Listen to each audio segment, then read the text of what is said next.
A+ലേക്ക് സ്വാഗതം. ഇന്ന് എല്ലാവർക്കും ഉപകാരപ്പെടുന്ന ഒരു എപ്പിസോഡാണ്. നിങ്ങൾ കേൾക്കണം, മറ്റുള്ളവർക്ക് വേണ്ടി ഷെയർ ചെയ്യുകയും വേണം. കാരണം പല ആളുകൾക്കുമുള്ള ഒരു സംശയം തീർപ്പാക്കാൻ ഈ എപ്പിസോഡ് ഉപകാരപ്പെടും. ഒരു സബ്സ്ക്രൈബറുടെ ചോദ്യത്തിനുള്ള ഉത്തരമായിട്ടാണ് ഈ എപ്പിസോഡ് അവതരിപ്പിക്കുന്നത്.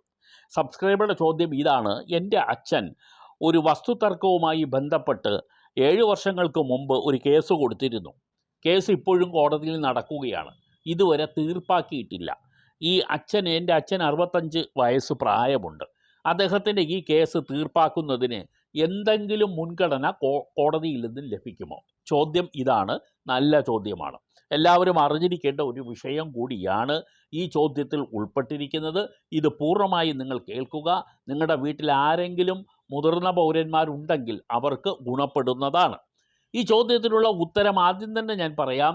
തീർച്ചയായും മുതിർന്ന പൗരന്മാർക്ക്, അതായത് 60 വയസ്സ് കഴിഞ്ഞ പൗരന്മാർക്ക് കേസുകൾ തീർപ്പാക്കുന്നതിനായി കോടതികളിൽ മുൻഗണന ലഭിക്കും. ഇത് സംബന്ധിച്ചിട്ടുള്ള വിശദ വിവരം ഞാൻ ഇനി പറയുന്നത് പോലുള്ള ചില കാര്യങ്ങൾ നിങ്ങൾ ചെയ്യേണ്ടതുണ്ട്. അതുകൊണ്ട് അവസാനം വരെ കേൾക്കുക. ഇത് കേട്ട ഉടനെ നിങ്ങൾ ദയവ് ചെയ്ത് സ്കിപ്പ് ചെയ്ത് പോകരുത്.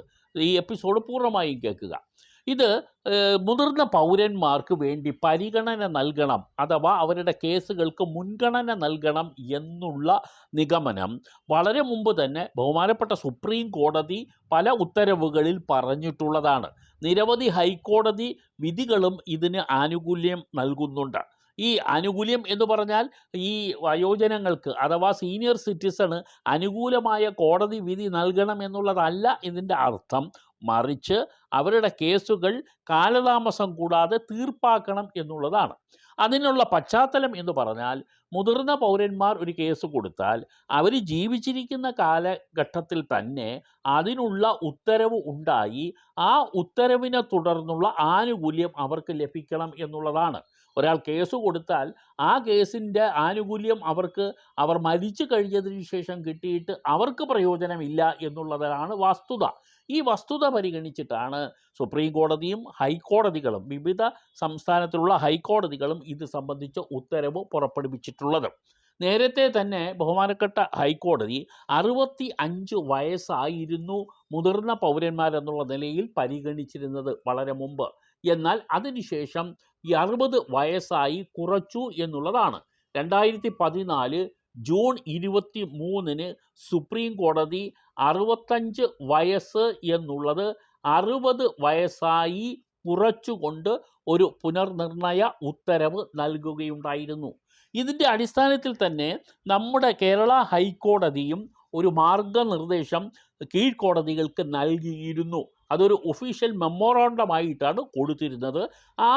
അതിൻ്റെ നമ്പർ ഡിസ്ക്രിപ്ഷനിൽ ചേർത്തിട്ടുണ്ട്. തീർച്ചയായും ആവശ്യമുള്ളവർ ഡിസ്ക്രിപ്ഷനിൽ പോയി ആ നമ്പർ നോട്ട് ചെയ്തെടുക്കണം. D3 42 835/2016 (3) ആണ്. അത് ഞാൻ ഡിസ്ക്രിപ്ഷനിൽ കൊടുത്തിട്ടുണ്ട്. നിങ്ങളത് കാണുക. അപ്പോൾ ഇത് നിങ്ങൾക്ക് നൽകുന്ന ഈ ആനുകൂല്യം ഒരിക്കൽ കൂടി ഞാൻ ആവർത്തിച്ചു പറയുന്നു. ഉത്തരവുകൾ, കോടതിയിൽ നിലവിലുള്ള കേസുകളുടെ ഉത്തരവുകൾ ഈ വയോജനങ്ങൾക്ക്, ഇല്ലെങ്കിൽ സീനിയർ സിറ്റിസൺ, ഇല്ലെങ്കിൽ മുതിർന്ന പൗരന് നൽകുന്ന ആനുകൂല്യമായി ഉണ്ടാവരുത് എന്നുള്ളതാണ്. ഉത്തരവുകളിൽ ഈ ആനുകൂല്യം ലഭിക്കില്ല. ഉത്തരവുകൾ കേസിൻ്റെ നിജസ്ഥിതി പരിശോധിച്ച്, കേസിൻ്റെ പശ്ചാത്തലം പരിശോധിച്ച്, അതിൻ്റെ നിയമവശങ്ങൾ പരിശോധിച്ച് കോടതി മെരിറ്റ് അടിസ്ഥാനത്തിൽ മാത്രമേ ഉത്തരവ് നൽകുകയുള്ളൂ. എന്നാൽ കേസിൻ്റെ പോസ്റ്റിംഗ് ഡേറ്റുകൾ നേരത്തെയാക്കും. ഏർലി പോസ്റ്റിംഗ് എന്ന് പറയും. അതായത് കാലതാമസം ഉണ്ടാകാതെ, വലിയ ദീർഘസമയം നൽകാതെ വളരെ പെട്ടെന്നുള്ള ഡേറ്റുകളിൽ പോസ്റ്റിംഗ് നടത്തി പെട്ടെന്ന് തന്നെ കോടതി ഇതിൻ്റെ കേസ് തീർപ്പാക്കി തരും. അതാണ് ഈ കോടതി, സുപ്രീം കോടതിയുടെയും ഹൈക്കോടതിയുടെയും നിർദ്ദേശങ്ങളുടെ കാതൽ. പക്ഷേ ഇത് നിങ്ങൾക്ക് ലഭിക്കണം എങ്കിൽ നിങ്ങൾ ചെയ്യേണ്ടത്, ഇത് നിങ്ങൾ സീനിയർ സിറ്റിസൺ ആണ് എന്ന് പറഞ്ഞൊരു അപേക്ഷ നിങ്ങൾ കൊടുക്കണം. പക്ഷേ സുപ്രീം കോടതിയും ഹൈക്കോടതിയും പറഞ്ഞത് അങ്ങനെ ഒരു അപേക്ഷയ്ക്കൊന്നും കാത്തു നിൽക്കേണ്ടതില്ല. മറിച്ച് കോടതികൾ തന്നെ സ്വമേധയാ മുതിർന്ന പൗരന്മാരുടെ കേസാണോ എന്ന് പരിശോധിച്ച് അതനുസരിച്ച് മുൻഗണന നൽകണം എന്നുള്ളതാണ്.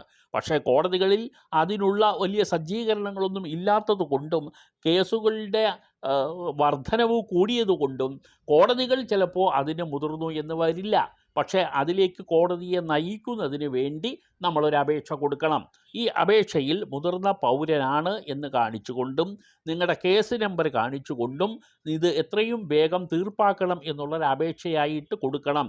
നിങ്ങൾക്ക് നേരിട്ടോ നിങ്ങളുടെ അഭിഭാഷകൻ മുഖേനയോ നിങ്ങൾക്ക് ഈ അപേക്ഷ കൊടുക്കാം. കൊടുക്കുമ്പോൾ നിങ്ങൾ സീനിയർ സിറ്റിസൺ ആണെന്ന് ബോധ്യപ്പെടുത്തുന്നതിന് വേണ്ടി പ്രായം തെളിയിക്കുന്നൊരു രേഖ വേണം. ആധാർ കാർഡാണ് ഏറ്റവും ഉചിതം. അങ്ങനെ ഒരു ആധാർ കാർഡ് കൂടി വെച്ചുകൊണ്ട്, കോപ്പി കൂടി വെച്ചുകൊണ്ട് നിങ്ങൾ തീർച്ചയായിട്ടും അപേക്ഷ കൊടുത്താൽ കോടതി അത് പരിഗണിക്കും. ഉടൻ തന്നെ കേസ് വിളിപ്പിക്കും. അങ്ങനെ കേസുകൾ കാലതാമസം കൂടാതെ തീർപ്പാക്കി കിട്ടുന്നതിന് നിങ്ങൾക്ക് അത് ഗുണപ്പെടുകയും ചെയ്യും എന്ന് ഓർമ്മിക്കുക. ഇത്തരം വിവരങ്ങൾ തുടർന്നും വരുന്നുണ്ട്. തീർച്ചയായും ഈ വിവരം മറ്റുള്ളവർക്ക് വേണ്ടി ഷെയർ ചെയ്യുക, ലൈക്ക് ചെയ്യുക. നിങ്ങൾ സബ്സ്ക്രൈബ് ചെയ്യാൻ ഒട്ടും മറക്കാതിരിക്കുക. സബ്സ്ക്രൈബ് ചെയ്യുന്നവർ അതിനോടൊപ്പമുള്ള ബെൽ ഐക്കണിൽ പ്രസ് ചെയ്യണം. അതിൽ ഓൾ എന്ന് പറയുന്ന ഓപ്ഷൻ എടുക്കുകയും ചെയ്യണം. എല്ലാ ദിവസവും 6 മണിക്ക് എപ്പിസോഡുണ്ട്. അതിൻ്റെ നോട്ടിഫിക്കേഷൻ നിങ്ങൾക്ക് റെഗുലറായി ലഭിക്കുന്നതിന് അത് ഗുണപ്പെടും. നന്ദി.